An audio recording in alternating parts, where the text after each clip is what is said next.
میرے پیارے مسلمان بھائیوں، آج میں آپ کو یہ بتانا چاہتا ہوں کہ ابو سفیان رضی اللہ تعالیٰ عنہ جب وہ مسلمان نہیں تھے، انہوں نے میرے کملی والے کے خلاف بڑی جنگیں لڑی ہیں، لیکن کمال کی بات یہ ہے، حکمت کی بات یہ ہے کہ وہ ہر بار بچ گئے، کبھی نہیں مارے گئے۔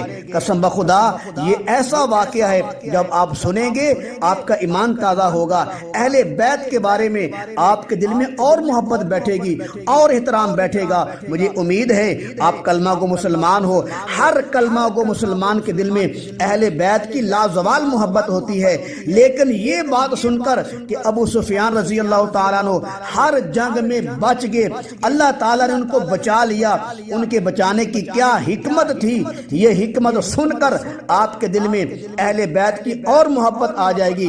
توجہ فرمائیں، بڑے کمال کا واقعہ ہے کہ ابو سفیان کو اللہ تعالیٰ ہر بار کیوں بچاتا رہا۔ وہ جو لشکر آیا تھا ملک شام سے مال تجارت لے کر، وہ بھی ابو سفیان کا لشکر تھا، اس لشکر میں بھی ابو سفیان بچ گیا۔ پھر بدر کا مارکا ہوا، پھر ابو سفیان بچ گیا۔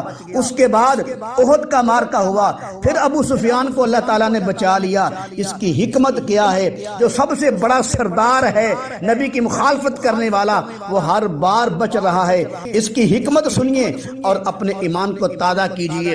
نبی کریم صلی اللہ علیہ وسلم کے اہل بیت کا احترام کرنا ہر مسلمان پر حق ہے۔ بہت سارے ایسے واقعات مل سکتے ہیں جن لوگوں نے نبی کے گھرانے کا احترام کیا، اللہ نے ان کو مرتبے عطا فرمائے، عزتیں عطا فرمائیں، جنت کے ٹکٹ عطا فرمائے۔ حضرت ابو سفیان رضی اللہ تعالیٰ عنہ بھی ایسے خوش قسمت لوگوں میں سے ہیں۔ واقعہ کچھ اس طرح ہے کہ حضرت عبداللہ بن عباس سے روایت ہے کہ نبی کریم صلی اللہ علیہ وسلم کے نبوت کا اعلان کرنے کے شروع زمانے کی بات ہے۔ ایک دن ابو جہل بدبخت نے سیدہ فاطمہ الزہرا رضی اللہ تعالی عنہ کے چہرے مبارک پر تھپڑ مارا۔ سیدہ فاطمہ رضی اللہ تعالی عنہ چھوٹی بچی تھی، روتے ہوئے اپنے ابو کے پاس گئی۔ میرے نبی کریم صلی اللہ علیہ وسلم نے اپنی پیاری بیٹی کو دیکھ کر فرمایا، بیٹی کیوں رو رہی ہو؟ بیٹی نے عرض کیا، ابو جان، ابو جہل نے تھپڑ مارا ہے۔ اس پر اللہ کے نبی نے فرمایا، جاؤ اپنے چاچو ابو سفیان کو بتاؤ۔ فرمایا ایسے ہی چلی جاؤ۔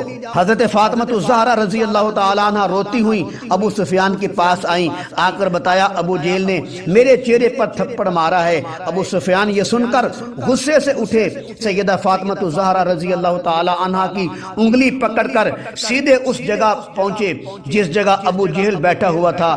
حضرت ابو سفیان رضی اللہ تعالی عنہ نے سیدہ فاطمہ الزہرا رضی اللہ تعالی عنہ سے کہا، بیٹی جس طرح سے اس نے تیرے چہرے پر مارا ہے تو بھی اس کے منہ پر تھپڑ مار دو، اگر آگے سے کچھ بولے گا تو میں یہاں کھڑا دیکھ رہا ہوں، میں اس کا علاج کروں گا۔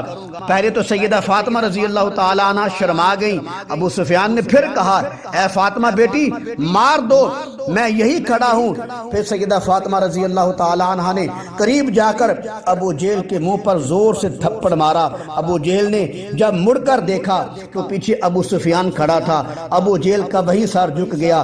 سیدہ فاطمہ رضی اللہ تعالی عنہ نے واپس جا کر سارا واقعہ اپنے ابو جان کو بتایا کہ اس طرح ابو سفیان مجھے ساتھ لے گئے اور ابو جہل کے منہ پر تھپڑ مروایا ہے۔ پھر نبی کریم صلی اللہ علیہ وسلم نے اپنی بیٹی یعنی اپنے اہل بیت سے حسن سلوک دیکھ کر دعا فرمائی، یا اللہ ابو سفیان کے اس سلوک کو نہ بھولنا۔ شاید ابو سفیان رضی اللہ تعالی عنہ کے اہل بیت سے احترام کی وجہ سے اور نبی کی دعا کی برکت سے اللہ نے ابو سفیان کو قافلے سے بھی بچا لیا تھا، جنگ بدر سے بھی بچا لیا تھا، جنگ احد میں بھی بچا لیا تھا، تمام جنگوں سے بچا کر کلمے کی دولت سے نوازا۔ یہ ہے اہل بیت کا احترام۔ جو اہل بیت کا احترام کرتا ہے اللہ بھی اس کا احترام کرتا ہے۔ ابو سفیان نے اہل بیت کو عزت دے دی، اللہ تعالیٰ نے ابو سفیان کو عزت دے دی۔